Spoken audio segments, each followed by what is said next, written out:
Y voy a tratar de compartir en pantalla completa la presentación porque en la hora pasada sí funcionó. Ustedes me dicen, ¿se ve bien? Sí, ¿verdad? Muy bien. Si no pasan bien las diapositivas, me avisan, por favor.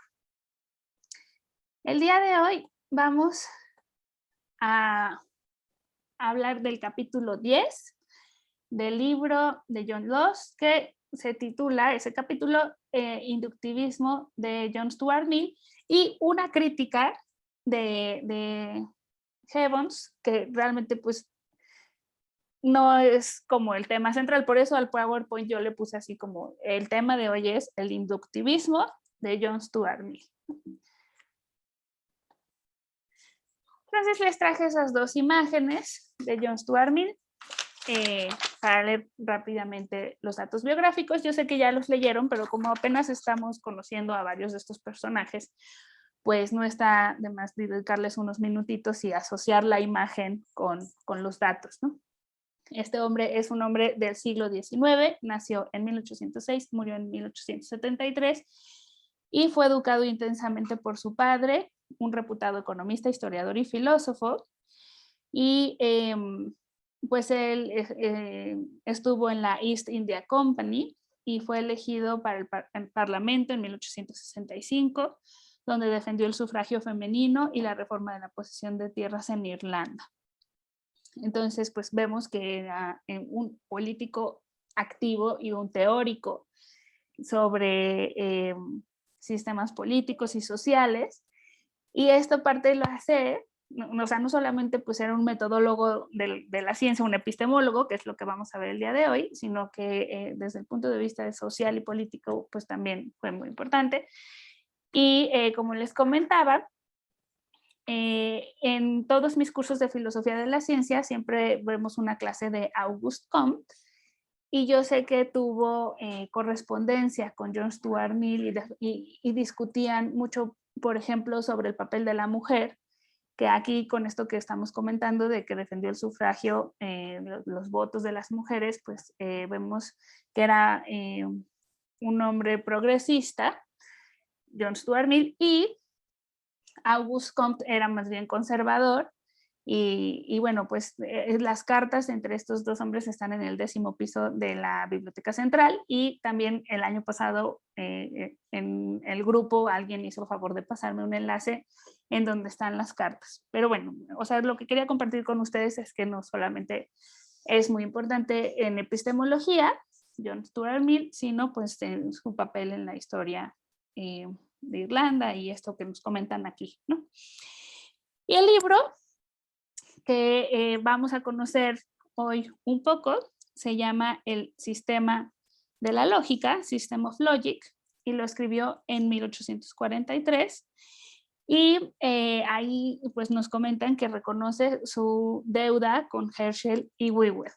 En particular a mí me quedó clarísima la deuda con Herschel, porque Herschel habíamos visto que es el que propone distinguir entre el contexto de descubrimiento y el contexto de justificación.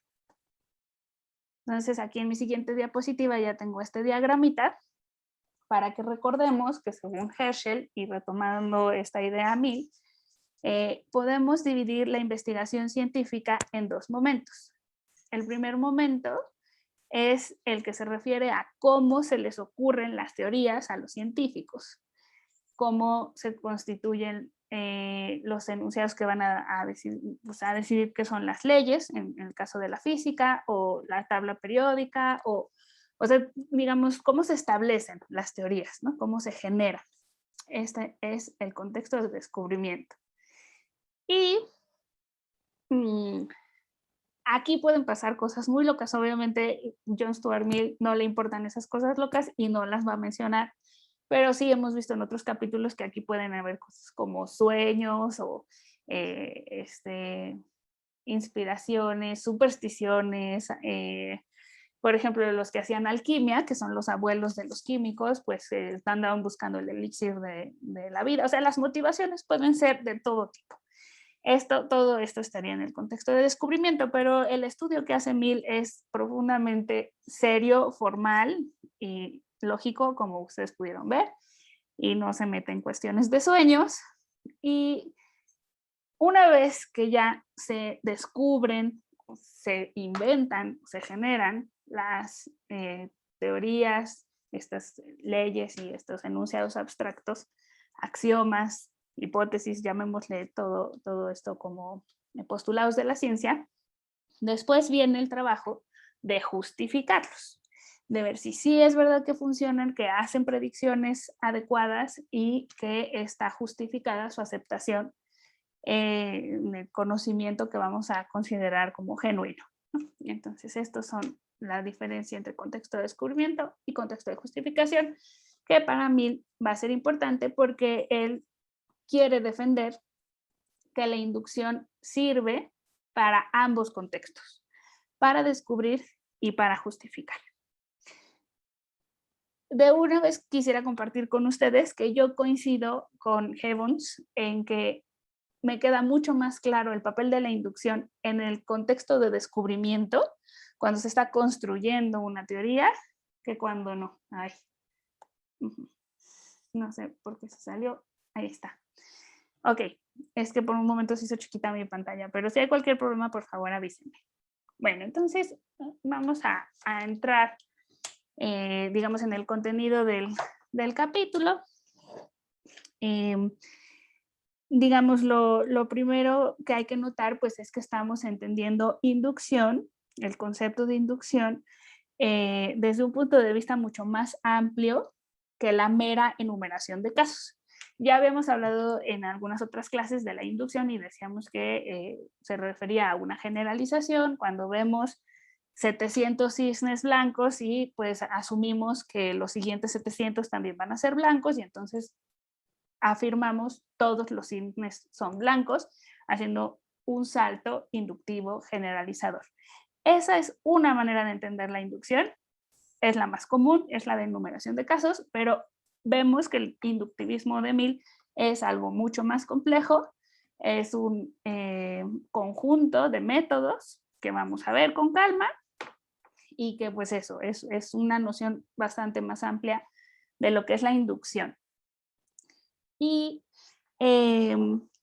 bueno, pues para mí va a ser crucial la inducción como una manera de capturar las relaciones causales que se usan en las explicaciones en la ciencia y a pesar de que va a ser reflexivo, autocrítico y va a exponer las limitaciones de sus métodos, pues también vemos en este capítulo que es bastante insistente y tenaz en convencer de que pues estos métodos son cruciales para la ciencia y que nos sirven para descubrir y para justificar. Entonces, vamos a empezar primero con el contexto de descubrimiento. Y aquí es en donde vienen los 4 métodos inductivos que propuso Mill para la investigación experimental. Según Mill, todas las leyes eran como afirmaciones causales científicas. Entonces dijo, bueno, pues vamos a ver cómo funcionan las afirmaciones causales.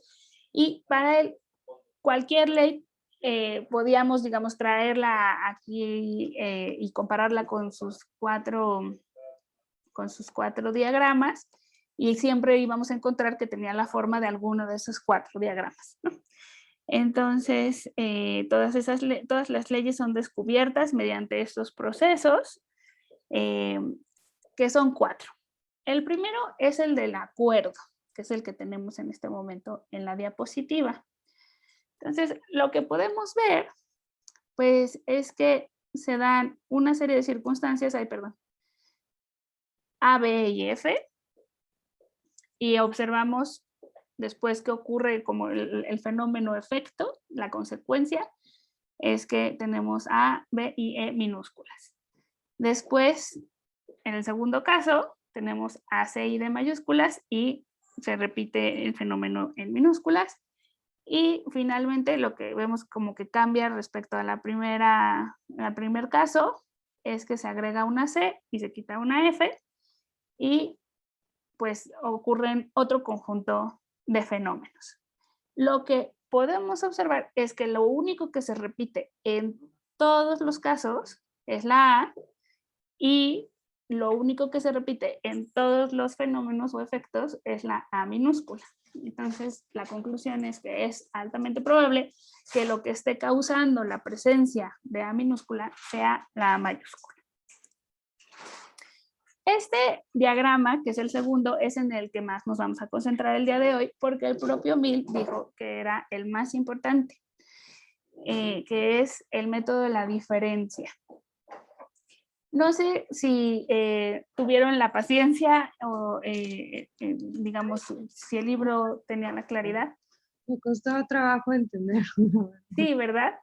Eso, sí, pues hoy les decía justo, ¿sabes? Que yo hice mi tesis doctoral sobre explicaciones causales en la ciencia y este tema me gusta mucho, entonces espero por lo menos este, que es el diagrama de la diferencia, lograr transmitírselos con la mayor claridad posible, porque lo que nos está diciendo aquí es que cuando ocurren estas tres cosas, A, B y C, y vamos a pensar, por ejemplo, en que le pongas agua a una planta, luz solar y fertilizante.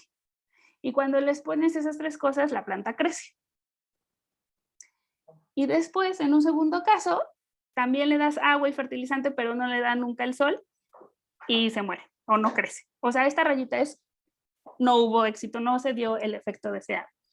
Entonces, cuando eso sucede, podemos concluir que la A mayúscula, en este caso la presencia del sol, era una parte indispensable que causaba. Denme un minutito, tengo que resolver una cosa.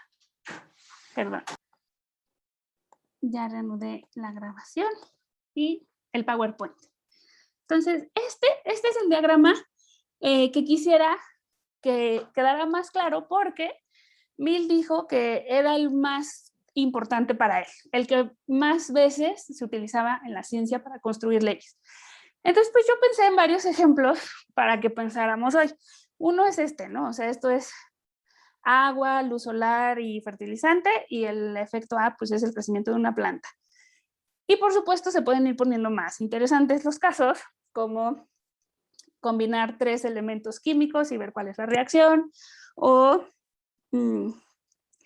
tener diferentes circunstancias que generan una pandemia o no la generan, o que generan una vacuna o no la generan. Le pedí a mi esposo que me ayudara con algún ejemplo y se le ocurrió que un guachicolero fumara o no fumara, ¿no? Pero también podemos pensar en las leyes de la ciencia, que justamente Mill decía que se construían mediante sus métodos inductivos, que la segunda ley de Newton o la ley universal de la gravitación, pues tenían estas formas de razonamiento. Entonces, bueno, a mí el mejor ejemplo me parecía el del agua. En este siguiente método inductivo, que es el de las variaciones concomitantes, se me ocurrió otro ejemplo que podría ser el de la longitud de una sombra como efecto de el ángulo solar. Entonces, lo que vemos aquí es que en las circunstancias o los antecedentes, las posibles causas, hay una que aumenta, otra que se mantiene igual y otra que disminuye, ¿no? Entonces, si yo pienso que esto es, por ejemplo, el ángulo en el que está pegando a un poste o a un reloj de sol, la luz solar, vemos que el tamaño de la sombra, pues, se comporta de tal manera que responde a la intensidad de la luz solar, ¿no? Cuando hay mucho sol, pues, no sé, la sombra se ve más claramente, cuando está nublado no se ve, y cuando se empieza a nublar vemos que empieza a desaparecer la sombra, ¿no? Entonces, esto es una circunstancia que podemos entender perfectamente y que nos permite concluir que A mayúscula y A minúscula están causalmente relacionadas. Es decir, que la sombra la podemos ver gracias a la luz solar y a su ángulo. Finalmente está este método inductivo que se llama el de los residuos. Y aquí tenemos 3 circunstancias y 3 fenómenos, pero ya conocemos que lo que está causando la B minúscula es B, que lo que está causando la C minúscula es C. Entonces, no queda de otra, digamos, pues de aquí concluimos que lo que causó A, pues es la A, porque las otras 2 cosas ya sabemos de dónde salieron, ¿no? Entonces, bueno, pues esto es más o menos como un acercamiento, como un poquito de tratar de hacer sentido común de estos diagramas. Y ahora vamos a ver con más detalle, sobre todo el de la diferencia y el de los residuos, porque pues son los que se discuten aquí en el capítulo. Según Mill, el método más importante era el de la diferencia, es decir, el que consiste en desaparecer la causa y, permítanme un momento, es que saben que están tocando la puerta, pero no, así no se puede dar clase, ya la voy a dar, sino que me esperen. O sea, lo que pasa en este método es que ponemos la causa y la quitamos. Hacemos presente el elemento A, la circunstancia A, y luego la quitamos. Y el resultado es que en el primer caso sí tenemos el efecto y en el segundo no. Entonces, esa es la diferencia. Es que cuando pones la circunstancia, aparece el efecto. La circunstancia A y el fenómeno A se hallan causalmente relacionados solo si los 2 casos difieren en una y solo una circunstancia. Es decir, la única diferencia entre el renglón de arriba y el de abajo, pues es que aquí sí está A y abajo no está A. Y tendría que ser lo único que cambió de un momento a otro, ¿no? O de un caso a otro. No sé si a alguno de ustedes les tocó en la preparatoria ver el método científico y nos decían a veces que lo que teníamos que hacer era afectar a un individuo y dejar a otro sin afectar. Entonces, volviendo con mi ejemplo de la planta, podríamos tener 2 macetitas con una planta de la misma especie, a una sí la ponemos en el sol y a otra no, y entonces comparamos. Este es el método de la diferencia. Ahora, aquí todo lo de la nitroglicerina tiene que ver con el detalle de que, ¿qué quiere decir? Que cambiemos solamente una circunstancia, que lo único que cambie sea la presencia o la ausencia de A mayúscula. O sea, en este caso de acá abajo, esta rayita significa que no obtuvimos el efecto que esperábamos, que es A minúscula, y pues esto nos permite concluir que es muy probable que A mayúscula esté relacionado con minúscula. Y causa lo estamos entendiendo como el conjunto de circunstancias a las cuales le sigue el efecto A minúscula. Déjenme ver qué dice por el chat. Individuo de control, dice Agustín García. Exacto, individuo no afectado, al que no vamos a tocar, y luego otro individuo con el que sí vamos a experimentar. Y entonces comparamos y vemos la diferencia. Bueno, en un párrafo muy bonito nos decía Mill que el ejemplo de la nitroglicerina nos es útil para discutir el método de la diferencia. Y entonces me puse a investigar pues, qué pasaba con la nitroglicerina y qué rayos tenía que ver con las nubes y con las manchas solares. Y entonces estuve leyendo sobre este señor que se llamaba Ascanio Sobrero y que en 1847 descubrió que si vertía nitroglicerina en diferentes compuestos orgánicos, pues tenía reacciones muy violentas y de hecho a él le explotó pues un tubo de ensayo en la cara y tenía varias cicatrices y todo. Y posteriormente, otro científico en 1864, consternado porque hubo una explosión en Estocolmo donde murieron 5 personas, empezó a investigar cómo podía controlar este poder explosivo de la nitroglicerina y logró controlar la intensidad de las explosiones absorbiendo la nitroglicerina con tierra de diatomeas, que son unos fósiles marinos, y formó pues una especie de esponja, y eso es lo que es la dinamita. Por eso se llama esto de diatomeas, son dinamita.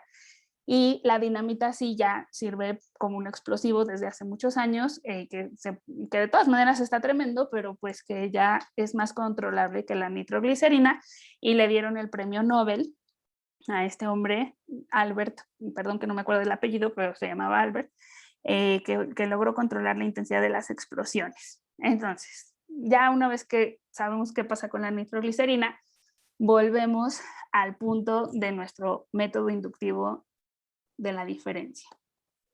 ¿Cuál es el punto de mencionar a la nitroglicerina? Pues el punto es que Mill estaba pensando en cuál era la relevancia de las circunstancias que decidimos poner en el diagrama para decir que las vamos a tomar en cuenta en nuestra explicación de la explosión. El punto es que si decimos que lo único que va a variar entre el primer caso y el segundo caso es la presencia y la ausencia de la circunstancia A, de vertir nitroglicerina, pareciera que todo lo demás en el universo tendría que estar constante, porque estamos diciendo que lo único que cambió fue que A y que no A, ¿no? Entonces, es imposible mantener, y esto es lo que reflexiona Mill, es imposible mantener absolutamente todo el universo igual, excepto la presencia o esencia de la circunstancia. Y a eso se refería como, ¿qué tal que en el caso 1 había nubes y en el caso 2 no había nubes? ¿O qué tal que en el caso 1 había manchas en el sol y luego cambiaron, ¿no? Entonces, eso era lo que tenía que ver con la nitroglicerina. Todos estos ejemplos de hechos que, aunque hayan cambiado, no nos va a importar porque no los consideramos relevantes para la explosión. Entonces, la pregunta metodológica importante para todo científico que está trabajando en su laboratorio es qué circunstancias pueden ser relevantes para la aparición de un fenómeno dado. Ahora, fíjense la importancia de la construcción de estas explicaciones causales. Uno de los últimos ejemplos que yo he estado trabajando es el de la diabetes en México, ¿no?